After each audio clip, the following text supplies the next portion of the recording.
ঢাকা মেডিকেলকে আমরা দালাল মুক্ত করার জন্য যা যা করা দরকার আমরা করবো ইনশাআল্লাহ।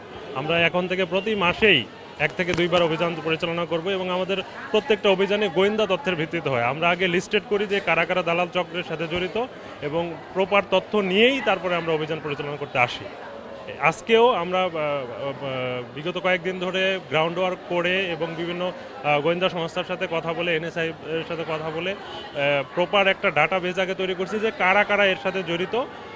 আমরা এজন্যই আমরা এত সহজে খুব কম সময়ের মধ্যে কিন্তু ধরে ফেলতে পারছি এবং প্রত্যেকে আমাদের মানে রিসার্চের ফল যে আমরা আগে গ্রাউন্ড ওয়ার্ক করছি, তারপরে এদেরকে ধরে আমরা খুব কম সময়ের মধ্যে আইনের আওতায় নিয়ে আসতে পারি। আজকের বিষয়ে আসলে জানি না, যে এখনো তথ্য আমি পাই নাই যে মোট কতজন হয়েছে, কারণ এখান থেকে আমরা খুব দ্রুত থানায় নিয়ে গেছি। কারণ হলো যে এখানে কোনো যেন সিনক্রেট তৈরি না হয় বা মানুষজনের ভিড়ভাড়টা বা রোগীদের কোনো চিকিৎসা নিতে কোনো অসুবিধা তৈরি না হয়, এই জন্য আমরা দ্রুত নিয়ে গেছি থানায়, যে আমরা কাউন্ট করে এবং ম্যাজিস্ট্রেটের সামনে সোপর্দ করবো ইনশাআল্লাহ।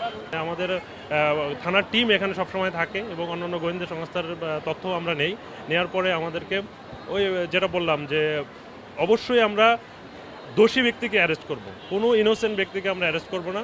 এখানে যারা রিপ্রেজেন্টেটিভ আছে তাদেরও একটা টাইম আছে যে তারা সোমবার এবং বৃহস্পতিবার আসতে পারবে এবং 12টার পরে আসতে পারবে। তাদেরকেও আমরা কোনোভাবে রোগীর চিকিৎসা নিতে কোনো বাধাগ্রস্ত করতে দেব না।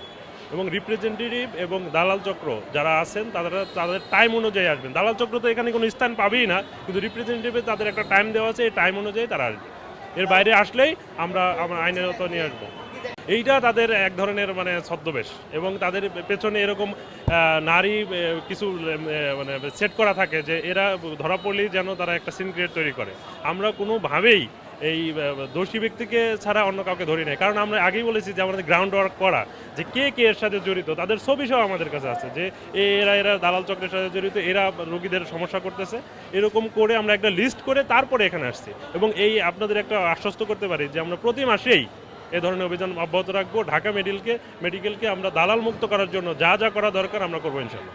এখানে ধরেন এখানকার একটা টেস্ট দিলে সেই টেস্টের রুগীকে নিয়ে একটা প্রাইভেট মেডিকেলে নিয়ে যেত, তার পছন্দের একটা জায়গায় নিয়ে যেত, ওইখানে সে কমিশন নিত বা বেশি টাকায় তাদের।